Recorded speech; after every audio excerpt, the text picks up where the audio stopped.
ಎಲ್ಲ ಶರಣು ತಂದೆ ತಾಯಿಗಳಿಗೆ, ಕಲಾ ಬಳಗಕ್ಕೆ ಶರಣಾರ್ಥಿಗಳನ್ನು ಹೇಳಿ ಪ್ರಸ್ತುತ ಇವತ್ತಿನ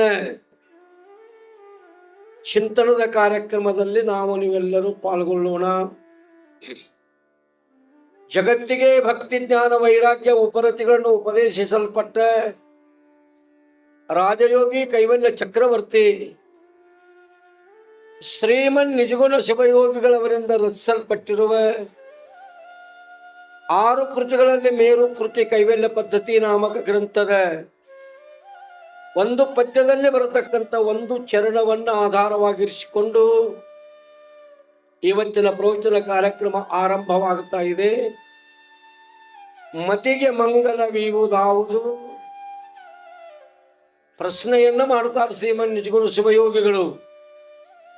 ಇದು ಪ್ರಶ್ನೋತ್ತರ ರೂಪ ಪದ್ಯದಲ್ಲಿ ಬರ್ತಕ್ಕಂಥ ಒಂದು ವಾಕ್ಯ. ಭಗವಂತ ನಮಗೆಲ್ಲರಿಗೂ ಏನು ಮಾಡಿದನು ಅಂದ್ರೆ ಒಂದು ಮತಿ ಅಂದ್ರೆ ಬುದ್ಧಿಯನ್ನು ಕೊಟ್ಟಿದ್ದಾನೆ. ಆ ಬುದ್ಧಿ ಒಂದು ಶುದ್ಧ ಆತು ಅಂತಂದ್ರೆ ನಮ್ಮ ಪ್ರಪಂಚದ ಸುಧಾರಣೆ ಆಗ್ತದ, ಪಾರಮಾರ್ಥನ ಸುಧಾರಣೆ ಆಗ್ತದ, ಭಗವತ್ ಸಾಕ್ಷಾತ್ಕಾರನೂ ಆಗ್ತದ, ಸ್ವರೂಪ ಸಾಕ್ಷಾತ್ಕಾರನೂ ಆಗ್ತದೆ.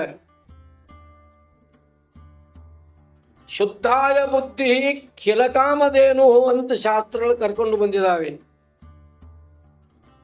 ನಮ್ಮ ಬುದ್ಧಿ ಕಾಮ ಕ್ರೋಧಾದಿ ಅರಿಷಡ್ ವರ್ಗಗಳಿಂದ ಕಲುಷಿತವಾಗಲ್ಪಟ್ಟಂತ ನಮ್ಮ ಬುದ್ಧಿ ಅಜ್ಞಾನಿಗಳ ಸಂಗ ಮಾಡಿ,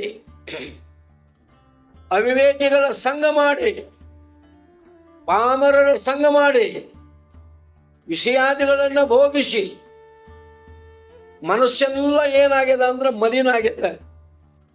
ಬುದ್ಧಿ ಅಶುದ್ಧ ಆಗಿದೆ. ಅಂತ ಅಶುದ್ಧವಾದ ಬುದ್ಧಿ ಈಗ ಶುದ್ಧ ಆಗಬೇಕು. ಆ ಬುದ್ಧಿಗೆ ಮಂಗಲ ಆಗಬೇಕು.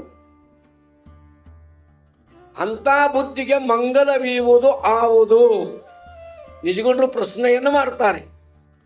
ಅದಕ್ಕೆ ಉತ್ತರವನ್ನು ಅವರು ಬರೀತಾರೆ. ಉತ್ತಮ ಸಂಘ,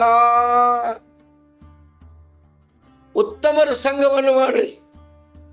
ಉತ್ತಮರ ಸಂಘವನ್ನು ಮಾಡಿದ್ರೆ ಅಶುದ್ಧವಾದ ನೀರು ಶುದ್ಧವಾದ ನೀರಿನ ಸಂಘ ಮಾಡಿತು ಅಂದ್ರೆ ಕೆಲವೇ ಸಮಯದಲ್ಲಿ ಹರ್ಕೊಂತ ಹೋಗಿ ಅದು ಬಚ್ಚಲ ನೀರೈತಿ, ಭಾಳ ಕೊಳೆಯಾದ ನೀರೈತಿ, ಗಟಾರದ ನೀರೈತಿ ಅಂದರೂ ಕೂಡ ಹಳ್ಳವನ್ನು ಕೂಡಿ ಅದು ಹೊಳೆಯನ್ನು ಕೂಡಿ ಕೊನೆಗೆ ಏನಾಗ್ತದೆ, ತನ್ನ ಮಾಲಿನ್ಯವನ್ನೆಲ್ಲ ಕಳ್ಕೊಂಡು ಹೆಂಗೆ ಪರಿಶುದ್ಧ ಆಗ್ತದೇನೋ ಅದರಂತೆ ಈ ಸತ್ಪುರುಷರು ಮಹಾತ್ಮರು ಶರಣರು ಅನ್ನತಕ್ಕಂಥ ಈ ಸತ್ಸಂಗ ಅನ್ನತಕ್ಕಂಥ ಈ ಹೊಳೆ ಒಳಗೆ ನಾವು ನೀವು ಪ್ರವೇಶ ಆದೀವು ಅಂತಂದರೆ ಆ ಅಶುದ್ಧವಾದ ಬುದ್ಧಿ ಎಲ್ಲ ಏನಾಗ್ತದೆ ಅಂದ್ರೆ ಶುದ್ಧಾಗಿ ಆ ಬುದ್ಧಿಗೆ ಮಂಗಲ ಆಗ್ತದೆ. ಅಂಥ ಮಂಗಲದಾಯಕವಾದ ಬುದ್ಧಿ ಭಗವಂತನ ಸಾಕ್ಷಾತ್ಕಾರವನ್ನು ಮಾಡಿಕೊಳ್ಳುತ್ತದೆ. ಮೋಕ್ಷ ಅನ್ನುವಂಥ ಪುರಕ್ಕೆ ನಾವು ಪ್ರವೇಶ ಮಾಡಬೇಕಾಗಿತ್ತು ಅಂದ್ರೆ ಸಾಧ್ಯವಾದ ಭಗವಂತನ ಸಾಕ್ಷಾತ್ಕಾರ ನಾವು ಮಾಡಿಕೊಳ್ಬೇಕಾಗಿತ್ತು ಅಂತಂದ್ರೆ ಒಂದು ಸತ್ಸಂಗ, ಇನ್ನೊಂದು ಶಮ, ಇನ್ನೊಂದು ಸಂತೋಷ, ಇನ್ನೊಂದು ವಿಚಾರ. ಇವು 4 ದ್ವಾರಗಳದಾವಂತ. 4 ದ್ವಾರಗಳು ಎಲ್ಲಿ ಆ ಮೋಕ್ಷ ಅನ್ನತಕ್ಕಂಥ ಅರಮನೆ ಒಳಗೆ ನಾವು ಪ್ರವೇಶ ಆಗಬೇಕಾಗಿತ್ತು ಅಂದ್ರೆ ಇವು 4 ದ್ವಾರಗಳು. ಅದರೊಳಗೆ ಮೊದಲನೇದ್ದು ಯಾವುದು ಅಂದ್ರೆ ಸತ್ಸಂಗ. ಆ ಸತ್ಸಂಗವನ್ನು ನಾವು ಮಾಡಿದ್ದೀವಿ ಅಂತಂದ್ರೆ ಸಹಜವಾಗಿ ಸತ್ಪುರುಷರು ನಮ್ಮನ್ನೇನು ಮಾಡ್ತಾರೋ ಅಂತಂದ್ರೆ ಶುದ್ಧ ಮಾಡಿ ಆತ್ಮ ಸಾಕ್ಷಾತ್ಕಾರದ ಸಾಧನೆಗಳನ್ನು ಉಪದೇಶ ಮಾಡಿ ನಮ್ಮನ್ನೇನು ಮಾಡ್ತಾರೋ ಅಂದ್ರೆ ಸುಖಿಗಳನ್ನಾಗಿ ಮಾಡ್ತಾರೋ. ಅದಕ್ಕಾಗಿ ಇಲ್ಲಿ ನಿಜಗೊಂಡ್ರು ಮತಿಗೆ ಮಂಗಲವೀವುದಾವುದು ಉತ್ತಮ ಸಂಘ. ಉತ್ತಮರ ಸಂಘ ಮಾಡಿ. ಉತ್ತಮರು ಅಂದ್ರೆ ಯಾರಿಗೆನಬೇಕು ಅಂತ ಕೇಳಿದರೆ ನಿತ್ಯ ತತ್ವದ ವಿಚಾರದೊಳಗಿರುವವನು ಉತ್ತಮನು. ಮಹಾಲಿಂಗರಂಗರು ತಮ್ಮ ಕೈವಲ್ಯ ನವನೀತದಲ್ಲಿ ಈ ಮಾತನ್ನು ಬರ್ಕೊಂಡ್ಬರ್ತಾರೆ. ಯಾರಿಗೆ ಉತ್ತಮ ಅನ್ನಬೇಕು ಅಂತಂದ್ರೆ ನಿತ್ಯ ತತ್ವದ ವಿಚಾರದೊಳಗಿರುವವನು ಉತ್ತಮನು. ಯಾವಾಗಲೂ ಸದಾವಕಾಲ ಪರಬ್ರಹ್ಮದ ಚಿಂತನದಲ್ಲಿ, ಭಗವತ್ ಚಿಂತನದಲ್ಲಿ, ಆತ್ಮಚಿಂತನದಲ್ಲಿ ಯಾವ ಪುಣ್ಯಾತ್ಮ ಇರುತ್ತಾನೆಯೋ ಅವನಿಗೆ ಶಾಸ್ತ್ರಗಳು ಉತ್ತಮ ಉತ್ತಮ ಅಂತ ಕರ್ಕೊಂಡು ಬಂದು ಅಂಥ ಉತ್ತಮರ ಸಂಘವನ್ನು ನೀವು ಮಾಡ್ರಿ. ಬಹಳ ಸುಂದರವಾಗಿ ಮಹಾತ್ಮ ಭರ್ತೃಹರಿ ತನ್ನ ನೀತಿ ಶತಕದಲ್ಲಿ ಒಂದು ಮಾತು ಬರೀತಾನೆ, ಯಾರಿಗೆ ಉತ್ತಮ ಅನ್ನಬೇಕು ಅಂದ್ರೆ ತ್ವರೆದಾತ್ಮ ಹಿತಂ ಅನ್ಯ ಹಿತವಂ ಬಯಸುವಾತನೇ ಉತ್ತಮನು ನೋಡ. ಈ ನಮ್ಮ ದೇಶದಲ್ಲಿರ್ತಕ್ಕಂಥ 130 ಕೋಟಿ ಜನರಲ್ಲಿ 4 ಭಾಗಗಳನ್ನು ಮಾಡ್ತಾನೆ ಭರ್ತೃಹರಿ. ಏನು ಅಂತಂದ್ರೆ, ತನ್ನ ಸುಖವನ್ನು ಕೆಡಿಸಿಕೊಂಡು ಇನ್ನೊಬ್ಬರಿಗೆ ಸುಖ ಆಗಲಿ ಅಂತ ತಿಳ್ಕೊಂಡು ಊದಿನ ಕಡ್ಡಿಯಂತೆ ತನ್ನ ಮೈಯನ್ನು ಸುಟ್ಟುಕೊಂಡು, ಮೇಣಬತ್ತಿಯಂತೆ ತನ್ನ ಮೈಯನ್ನು ಸುಟ್ಟುಕೊಂಡು, ಇನ್ನೊಬ್ಬರಿಗೆ ಹಿತ ಆಗಲಿ ಇನ್ನೊಬ್ಬರಿಗೆ ಪ್ರಕಾಶವನ್ನು ಯಾವ ಕೊಡುತ್ತಾನೆಯೋ ಅವನಿಗೆ ಉತ್ತಮ ಉತ್ತಮ ಅಂತ ಕರ್ಕೊಂಡು ಬಂದು ಶಾಸ್ತ್ರಗಳು. ಮಧ್ಯಮ ಅಂದ್ರೆ ಯಾರಿಗಿರಬೇಕು ಅಂತಂದ್ರೆ, ತನ್ನ ಸುಖವನ್ನು ಕೆಡಿಸಿಕೊಳ್ಳಲಾರದೆ ಇನ್ನೊಬ್ಬರಿಗೂ ಸುಖವನ್ನು ಉಂಟು ಮಾಡತಕ್ಕಂಥವನಿಗೆ ಏನಂತ ಕರೆದ್ರು? ಮಧ್ಯಮ ಮಧ್ಯಮ ಅಂತ ಕರೆದರು. ಇನ್ನು ಮೂರನೇದವಾಗ ಕನಿಷ್ಠ ಯಾರು ಅಂತಂದ್ರೆ, ತನ್ನ ಸುಖಕ್ಕಾಗಿ ಇನ್ನೊಬ್ಬರ ಸುಖವನ್ನು ಹಾಳುಗೆಡವಿ ಅವ್ರು ಏನಾರ ಸತ್ಯಾನಾಶ ಆಗಿ ಹೋಗಕ ಅವ್ರನ್ನ ಹಾಳುಗೆಡವಿ ತನ್ನ ಸುಖವನ್ನು ಬಯಸುವವನು ಇವನು ಕನಿಷ್ಠ.